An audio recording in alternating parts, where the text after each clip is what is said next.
Hello again from Cherry in Florida. I'm here today to show you my pirate clock and the final stages of making it. I'm not doing a step-by-step video of this one because it's the same process as a lot of my clocks. So if you look at some of my other clock videos, you'll see how I put it together. But I'm going to go over all the details of this one to tell you all about it. So it's the same process as usual, using these construction strips and joining it all together. It's really 4 boxes, 1, 2, 3, and this one down here, 4, all joined together with construction strips on the inside and outside of every seam, which makes a very strong structure.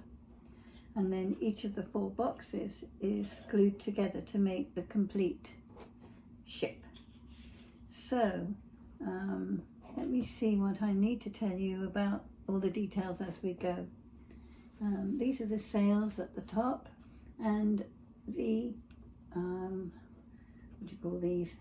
The masts that the sails hang on are made from, in my case, small skewers, very little skewers like you can get at Dollar Tree and Walmart and all those sort of places, and they are covered with a strip of cardstock that's probably about this width actually, and I rolled it up a little bit first, something like this, and then when I'd got it so that I thought it would roll around the stick, I put glue on the back of it and rolled it around. And then I used a little bit of distress ink to colour it a bit, and it just made, I thought, more of a authentic looking mask than just a flat piece of cardstock. So that's number 1 thing. All the figures in this clock are made with print and cut. There's one of the pirates, and then they're layered on top of black craft board, and 3 layers of craft board to each one to make them a really substantial figurine that will stand up and last. And I also didn't say, but the actual main structure of the clock is made from Cricut 1.5mm chipboard, so I used my maker machine to do that. But if you don't have a maker machine, you could always use something like craft board or a heavyweight sort of cardstock and layer it 2 or 3 times together to make it more, give it a bit more body. And before I ever had a maker, that's the sort of thing I used to do when I was making my clocks. But if you do have a maker, I recommend you use Cricut 1.5mm craft board. It cuts nicely. I have tried other craft boards with my maker and the knife blade, and they don't work so well, not for me anyway so far, except some art presentation board that I have bought from the art shop. That cuts very well as well, and that's a smooth, slightly finer type of board than this. But in this case anyway, I use the Cricut chipboard. And so so far, oh yes, and this little figure at the top, he had bubbles coming out of his bucket, which I didn't put them on with the print and cut, but I cut a little piece of, what do you call that, acetate, and I put the bubbles on with some little sparkly glitter glue drops. And anything else I need to tell you? The parrot, he's made in the same way as the other figurines and so on, but I made a little windowsill for him out of a little scrap of chipboard and I glued it on with little pieces of the construction strips on either side, and so that he stands away from the ship body a little, I put tiny pieces of chipboard behind him before I put him flat against the back, so that he stands out a bit and stands on the window ledge, on that little window. So that's that. This with the gold on the top is a print and cut behind it, and then a piece of gold cardstock cut over the top to make it stand out a little. And I think, yes, there's a piece of black chip craft board behind the gold cardstock as well to raise it up a little. And down here behind the windows I put a little piece of vellum, because I'm going to put a light in here, and the light I'm going to use is around here somewhere. Oh, here it is. And it's a little battery lamp lights, string of lights, but I'll leave them strung like that. And it's on a timer, and you can put it on different settings, but I'm just going to put it steady on the timer each evening. And this part here at the front is not chipboard, because it wouldn't cut out that finer pattern very easily. So that is craft board again, layered up 3 times, and as I say, that's what you could use for a substitute for chipboard if you wanted to, because it really makes quite a firm piece of the structure. And that's that. Is there anything else I want to tell you about that? I used a sort of wood grained cardstock to cover most of it, because I thought that looked good for a ship. And the other cardstock I used is a coordination sort of crackle finish cardstock that I thought was a nice contrast, and it's a sort of dark brown colour. My wood grain cardstock came from England, so that isn't going to help you much, but you can find similar things in the craft stores if you have a look. And then the base part, which I haven't stuck to this part yet, but it will eventually be stuck together like that.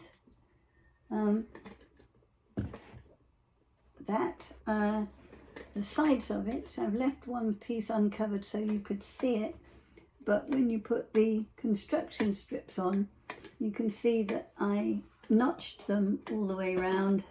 Actually, it's easier to see on the back, so that it would bend around. And this part and the part that goes over it, I had the Cricut machine score it, just so that it would lie down flat more easily. And so that's that. And the clock part here is with the pendulum. And this is the pendulum here. That goes inside the clock and will hang down below here. It's from Hobby Lobby, but you can get them from Michael's and Joann's and Amazon and various other places if you look around. This one has quite a large pendulum, a large part at the bottom here, and this is the compass style cover that I made to go on it. In fact, I backed it with gold cardstock, even though it's gold here already, because I thought it would be easier to stick it. And in fact, I'm going to use E6000 to do that, to make sure it's firmly stuck, which would the equivalent in England would be probably something like Yoo-hoo, rather than just the white glue that I normally use. And these tentacles that I stuck on, that are meant to represent a kraken or kraken that's holding the ship, because it's sort of meant to be reminiscent of Pirates of the Caribbean. The one you get has, I'll show you the characters in a moment, has different characters, and I did find a couple of Pirates of the Caribbean characters, which I can't include in my pattern obviously, but if you want to do that, you can find some as well. And I bent them over when I curled them over before I stuck them down, so that they look like they're holding the ship rather than just stuck onto the front of it. And so that's that. At the back, the usual access to get to the clock and the light battery, and that's just adhered with another construction strip, because you don't see that as the part, and on the front of it will be against the wall.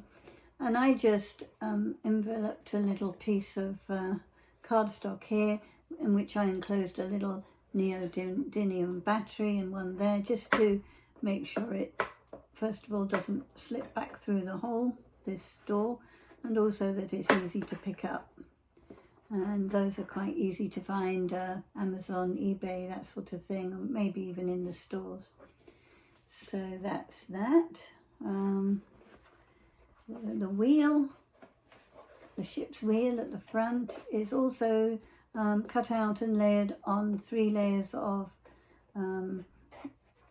craft board, black craft board.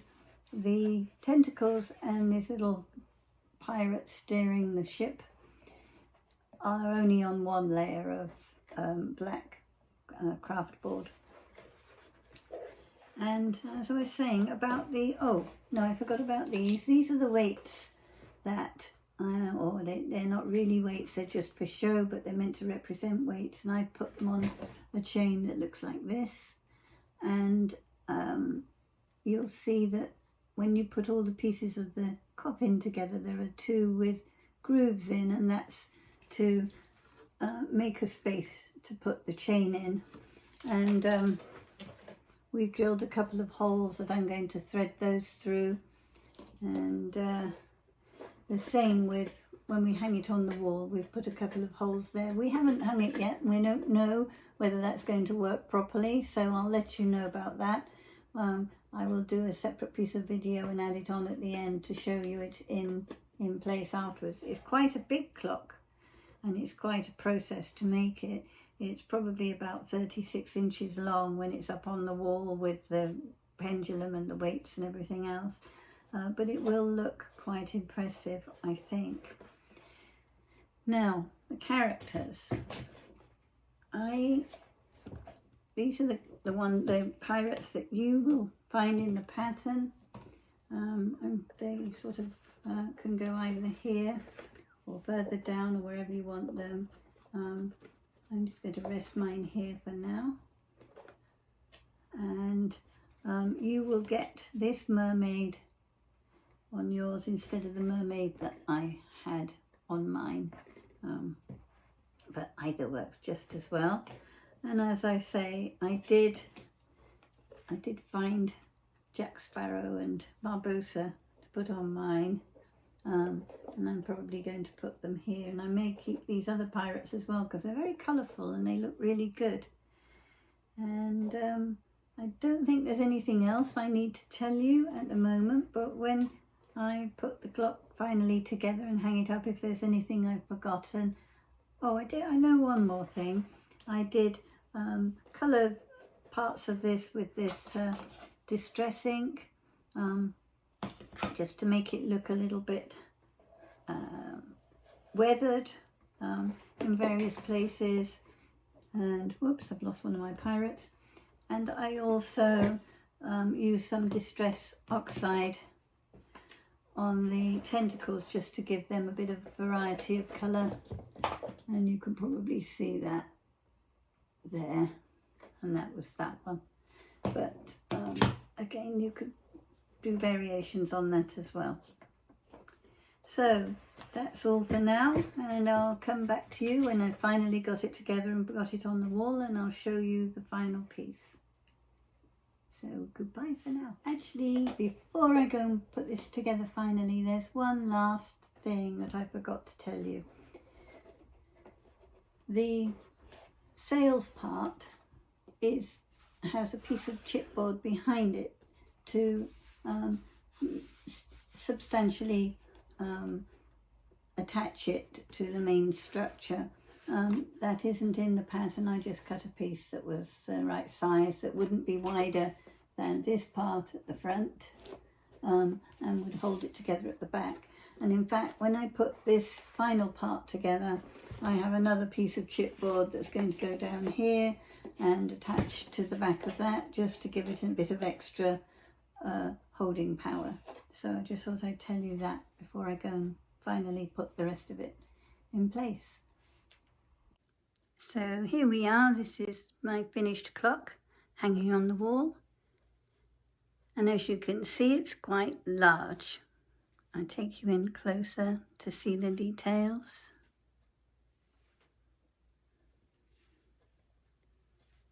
Here are the weights and the pendulum.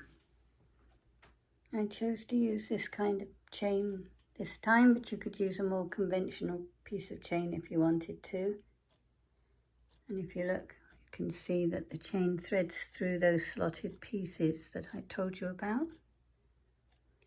And here's how it looks from the back and the front and underneath. Do remember, because I nearly always forget myself, not to put your outer pieces, decorative pieces of cardstock on until you have completely finished your structure. Otherwise, you will find you can't put what you want to put in the right order. There's the clock face and the kraken tentacles. The ones in the pattern are different because they seem to have discontinued these ones in Design Space, but they should work similar way. And that's the cardstock that I used for those. This is a side view of the clock. And as you can see, I've got a few of my own characters that are not in the file, which you can research and add some of your own if you want to. And then up here, the sails and the parrot on the windowsill. And that's all of it. And I have some lights threaded through, which I mentioned before, that come on at night on a timer. And move back again, show you the whole thing once more. And there we are.